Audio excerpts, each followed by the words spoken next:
Welcome to News in Context. I'm Gina Valeria.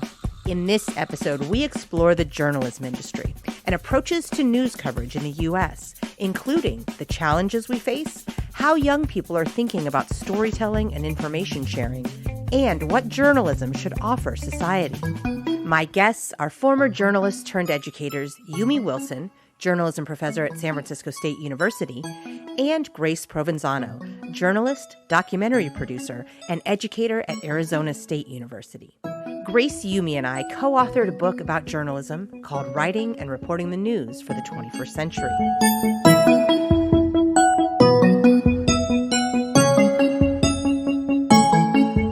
The three of us, pulled a book together a few years back to try to update how journalism was taught or how some of the basics were taught and get at some of that.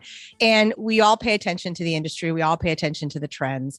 So I think I'll start by asking you, what is the one thing you see changed in the industry, maybe that has caught your attention the most or that you're the most concerned about? Grace, let me start with you. That's a loaded question because there are so many things happening and the digital world is changing as we speak. So it's really hard as a working journalist to keep up with a lot of the changes. The thing that just pops into my mind first, I was doing some freelance work in Des Moines during the Iowa caucuses. And it was a real eye-opening experience as to how the reporters have to do everything. I'm not just talking, posting on websites. We're talking during live shots or between live shots.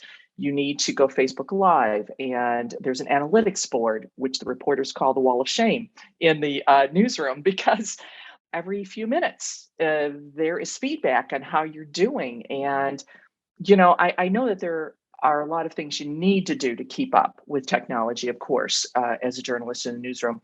But I felt one of the drawbacks was the fact that you couldn't go out and get more sources between live shots. Live shots are very unforgiving. You go live when they tell you to go live. So if whether you're prepared or not, so you have to go. So I would say, that is just one element. There are so many, but I would say that's a big concern of mine, that the quality of churning out a news product is challenging. Yumi, what about you? What's something that's kind of stood out to you or that maybe that you're concerned about over the past few years? From an educator perspective, what I'm seeing in my students, I'm seeing much more anxiety and stress and the uncertainty, from, so many things, the pandemic, just to name one, the murder of George Floyd and other things that I think that have rocked younger generations. That weighs heavily in the classroom. And that has to become part of my teaching, which is the new challenge. It's like, there was a time when I could have a conversation with young people and talk about, this is how the news is done. They already knew, because that's how they were consuming news, whether it was their newspaper that their parents got or whether they were watching television news. But the reality is today, I have to really go back to the basics to help them understand this was the history. Maybe it's not so great. What can we do? What can we learn from it? What can we improve upon? Because I do see the one thing that does reassure me is that my classrooms are full.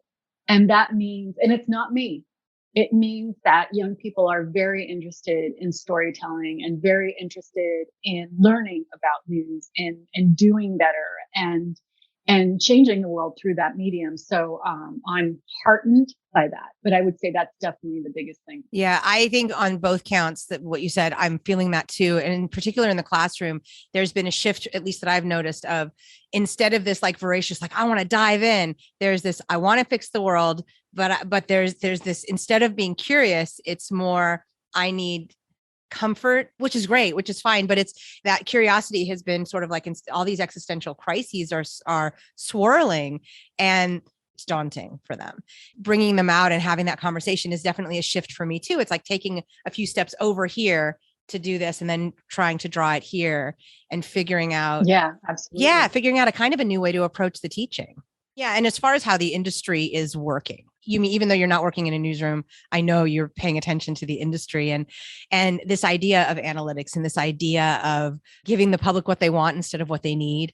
And I think there's been a slight shift in the other direction, but we're still dealing with that. We're still dealing with sort of the impact of social media. And well, if they're just going to go somewhere else to get what they want if I don't give it to them. So how do we do news and how do we do journalism in a way that informs the public while still making it, I guess, interesting or compelling enough that they actually want to consume it? So Grace, as you've been thinking about what you witnessed during the primaries, what have you been thinking about as far as how you might want to tackle this issue? Yeah, if I had a solution, we have another book. Yeah, exactly. At least another new chapter. Totally. It's really difficult because there is that balance that when you teach, and this is the first semester that, I haven't taught in 18 years. Yeah. So it actually is good for me to kind of step back and do a lot of work in a newsroom. I'm in the same newsroom as the West Coast Bureau of PBS NewsHour. So I'm kind of, in the throes of observing and trying to keep up. It's challenging as a now working journalist again, and trying to get material for future classes to try to find that balance of keeping up the enthusiasm. Both of you have, referenced how it is, you can sense the reasons why students want to do journalism. And that's a really exciting part of teaching, is keeping the interest up so that they want to go out and story tell about what's happening in the world, finding the human elements to all the chaos and the craziness, and some good stories along the way. But the overwhelm, I totally relate to what Yumi is saying, that they need to keep up with the latest and greatest technology. These are students who are, in their late teens, early 20s, and that's their life. So as an educator, it's hard to try to just throw myself in and tell them how they should be handling this. That's where this multi-layered problem comes in, that you want to keep that enthusiasm up without being overwhelming. This is in no way the answer, but I find that it's kind of comforting to break it all down to the basics and say, this is why we're here. Where's the story here? And just kind of clear the table of the noise. I think it's refreshing. It's hard to get inside their head, but to say it's okay that we can just set aside all the noise and get down to the nuts and bolts as to why we're here. So that's just a basic thing I do. Yeah. I had a really interesting experience a few years ago, pre-COVID. I was with my students, and they go out and for the beginning journalism class, they cover one story, an event, something that's already happening. And I said, okay, you're going to cover this, whatever event, choose an event. And they were like, wait, no, what are we doing? I'm like, I just told you what you were doing. Okay, wait, you're covering an event. And no, wait, what are we doing? And there was this complete disconnect between what I was saying and what they needed. Like, I couldn't figure out, what am I not saying? Like, I feel like I'm going over this very idea. Finally, one student asked a question that did it that made it clear that what they needed was something no other class I'd ever had needed before. It was it was an evolution and a shift in where they were at. They needed a blow by blow of walking through the space. So I was like, oh, okay. Well, you walk or drive up, you go into the building, you look for the ticket booth, if there's a ticket booth or wherever, ask to see the PR person or ask if you're on the list. And when I got really granular, like very detailed, then you walk into the space, you check it out, you figure out where you can put your mic. I mean, when I got like that specific, then they were like, oh yeah, okay, yeah, this is great. And it blew my mind, but it was this deciphering, or is this puzzle of, something has shifted, something's evolved where they need something different than what students needed before. And I think I finally figured it out. Yay. And then it was great. Then it was fine. And I feel like I'm there again. Yumi, do you have anything you want to say about your experiences in the classroom? I agree with both of you. I mean, it's just a matter of navigating, but to address your earlier question about whether social media has impacted the way traditional news media or legacy news media outlets do their jobs, of course they have. And, for the most part, I think it's a good thing. Because of social media, we saw raw footage of George Floyd being shot. We see raw footage of people engaging badly with others because of race or ethnicity. And without that type of proof, very few people react or act. It has become a way we have conversations about racism and discrimination. So I think that, the impact of social media has been a positive thing. Now, in terms of competition or in terms of how news outlets survive, absolutely they've got to think about how they're going to do that. But that's always been a challenge for not just print or radio or television and cable, but all of those outlets.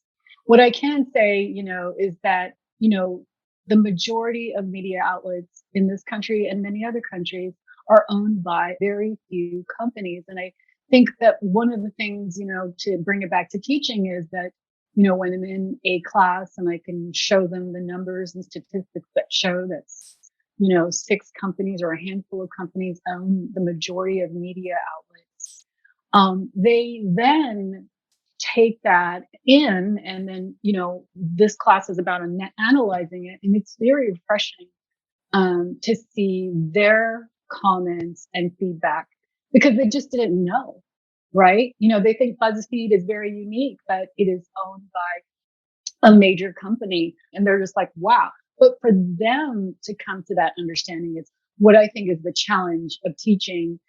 As a Black and Japanese woman, and a woman of color, really is, of course, that coverage is not the same.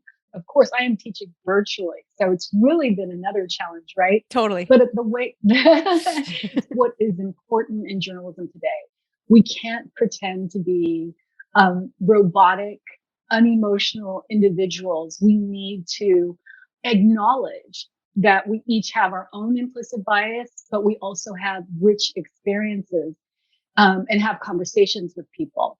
To that effect, I think that media outlets understand that. They're trying to figure out how to do that.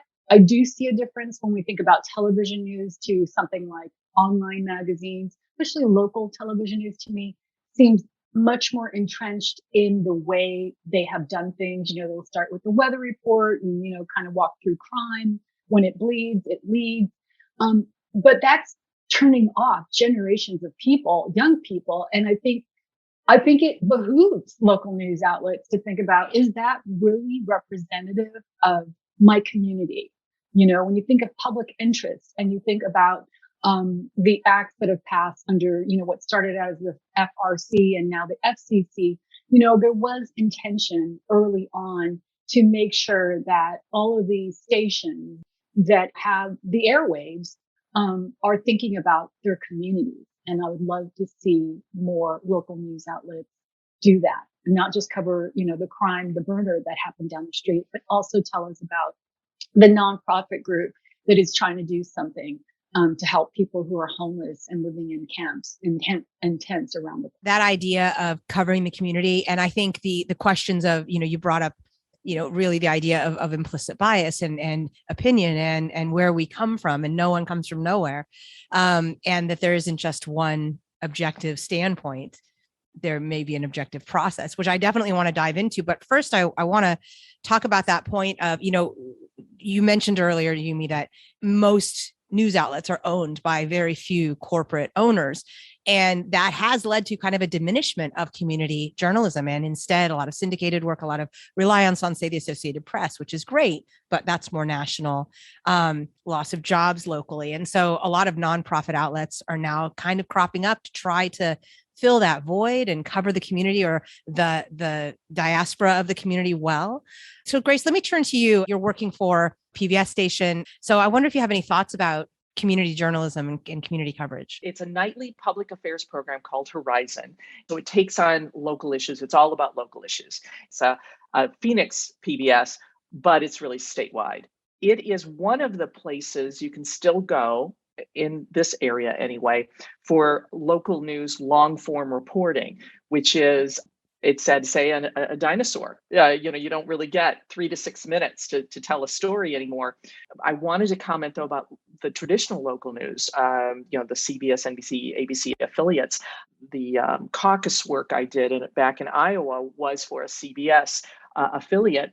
And there is a real dilemma. When we talk about covering local news, there's so much pressure to earn money that it unfortunately is, if it bleeds, it leads. What's going to bring people in? It's that analytics board that's posted, AKA wall of shame, to the reporters who have to live with it.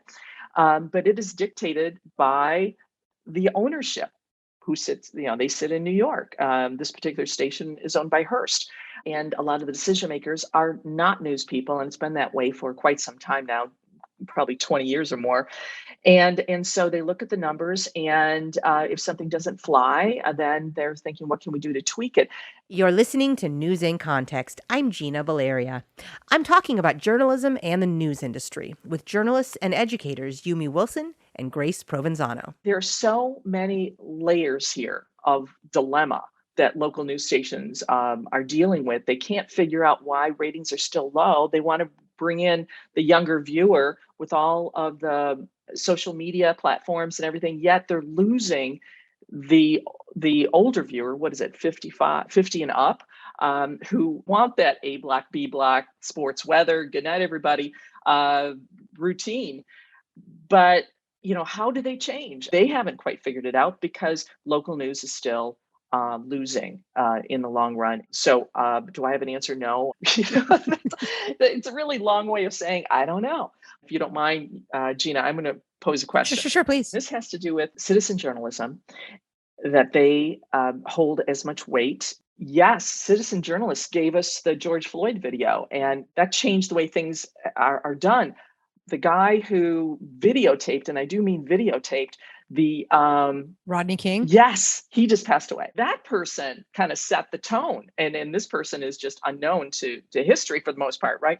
Until he died. And so recording something as a citizen journalist, he just happened to have a new video camera. And so those, you can't stress enough how important those people are to telling a story.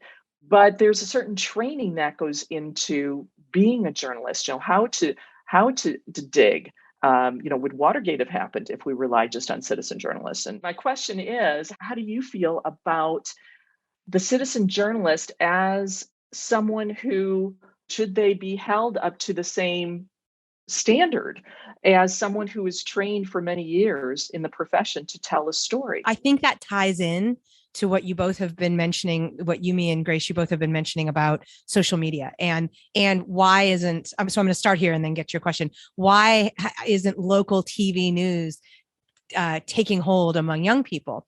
Because they're on social media getting their news, and there's a lot of citizen journalism and there's a lot of misinformation too, but they find their interests there and they can dive in depth and they can do, their own digging, et cetera. And I think social media is presenting the news in a way that younger people are used to getting their information, and they also can find things, and they can also get around and outside some of that corporate ownership. I mean, I think that's changing, but I think that's still true. But as far as citizen journalism, a Pulitzer was given to the young woman who filmed the George Floyd killing. And I think that was right. For me, it's not one or the other. It's a part of a spectrum of doing journalism. Are you doing journalism in a moment, or do you do journalism every day as part of your career? To me, I always think about it as doing journalism. And yes, a citizen journalist may not be trained, but are they contributing to helping increase our understanding, to helping contextualize, to helping inform? And then, yes, maybe the trained journalist will take that and carry it forward. But I think citizen journalists are an important piece of this whole puzzle.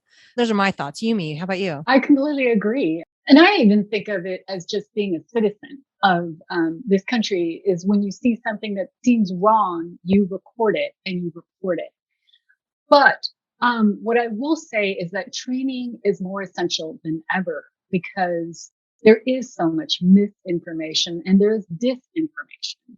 So training, even what I've found from students, they don't plan to become journalists, but they're so happy that they learned what it means when a trained journalist goes after sources, how they come about sources, why they use the entire name, why they avoid anonymity in most cases. Media literacy, if you will, is so important to have for young people because they're not getting it from anywhere else.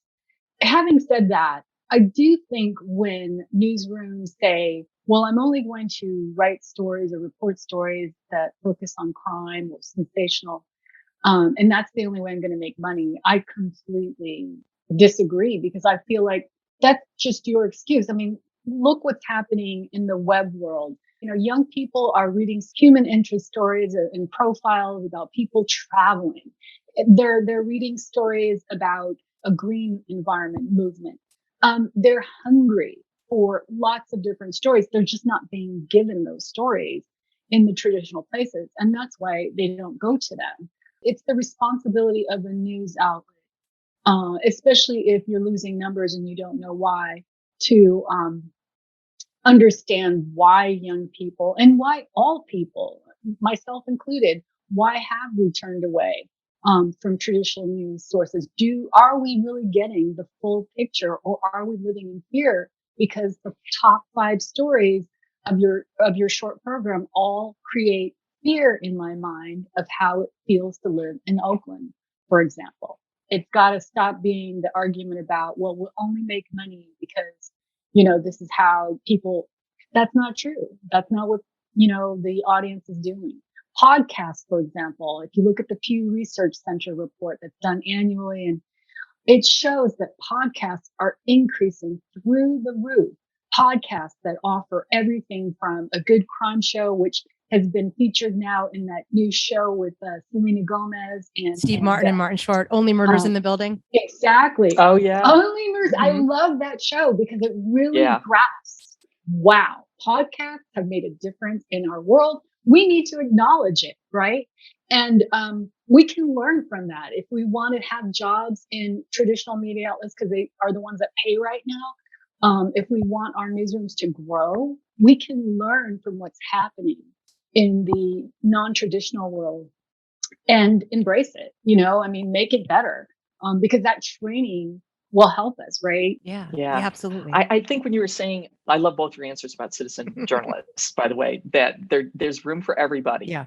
And we just need to train our students, teach our students quality. What is quality journalism? But when we mention about local news, one thing that is just, I don't know how they get out of the trenches with this one, and that is traditional format of 22 minutes of news, sports, and weather. That is a relic. Pains me to say that, but there's something to say. You got to change with the times, and they were slow on the uptake. They really thought social media was a fad, and a lot of people did. But as a news organization, somebody should have seen the writing on the wall at some point to say we got to get going. And I think that they missed the boat. When it comes to crime news, do we go more with crime news because it's local, and how else are they going to hear about this? But it needs to be more than this crime happened. There has to be a bigger, like, what are the causes here? What are we going to do? What's the call to action? Because people do get very depressed watching news. And this isn't just local news, it's national, international news, whatever. There is bad news everywhere.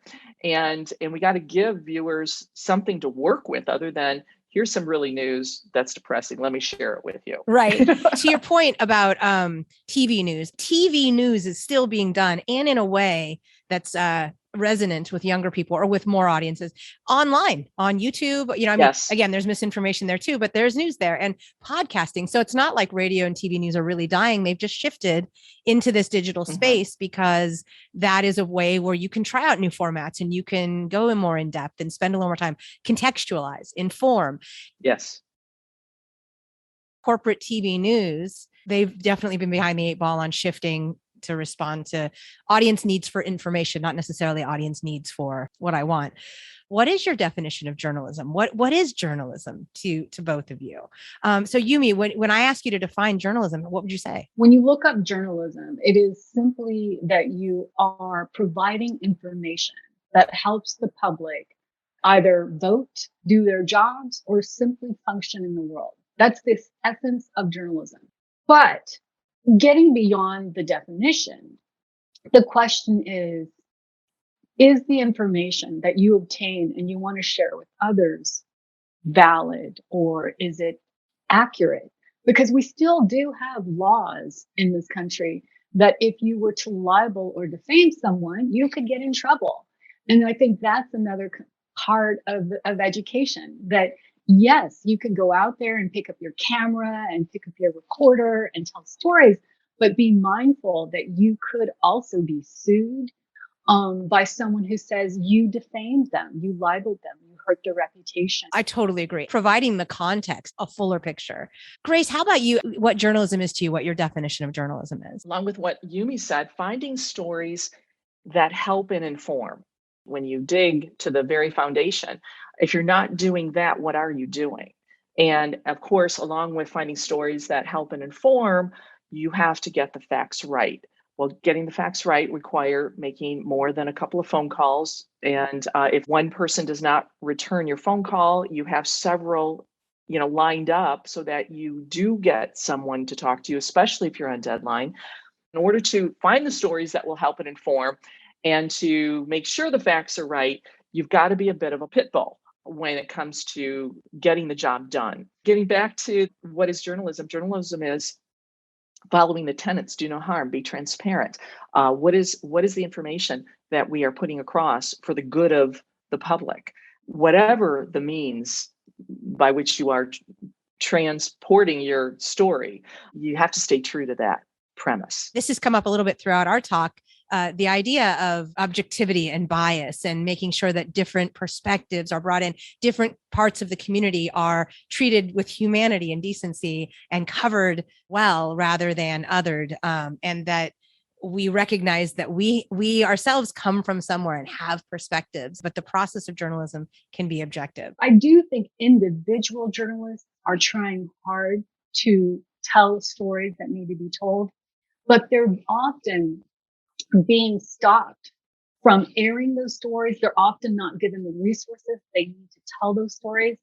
And until networks and newsrooms can support journalists by placing them in courts and placing them in local counties and placing them so they have time to go to school board meetings and city council meetings, because those jobs have been eliminated for the most part, until you can help journalists, individuals, whether they be citizen or whether they be trained and working at the Chronicle or wherever, they're out there. That's the only way they're going to know what's really going on, right? And this idea of AP, I used to work for Associated Press. It was my first job out of college, and I really learned a lot.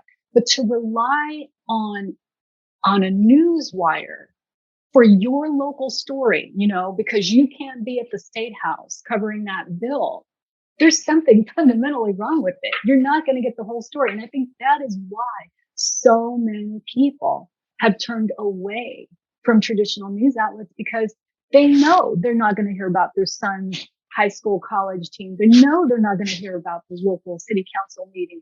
They know they're not going to hear about what they know is going on in their community. And it's not just the individual who can change it. It will be those who are working under a for-profit model and trying to make that dollar out of 15 cents. I just think journalism has never been more important. We need to find ways to dig in and get the facts and get them out and somehow continue to educate people about what is going on in government. I mean, that's why so much of all issues today go back to what is government doing. So journalism has never been more crucial and has never been more needed in our society. Thank you to my guests, Yumi Wilson, journalism professor at San Francisco State University, and Grace Provenzano, journalist, documentary producer, and educator at Arizona State University. Grace, Yumi, and I co-authored a book about journalism called Writing and Reporting the News for the 21st Century. Music in this episode includes Spring Fling by Track Tribe and The Heist by Silent Partner. In addition to hearing News in Context every Friday at 8:30 a.m. and 6:30 p.m. on KSFP 102.5 in San Francisco, you can hear it on Spotify, Stitcher, Apple Podcasts, iHeartMedia, Google Play, Google Podcasts, Podbean, YouTube, and PRX. We're also on Facebook and Twitter at News in Context SF and on Instagram at News in Context. And you can find links to all of that at newsincontext.net. I'm Gina Valeria. Thank you for listening.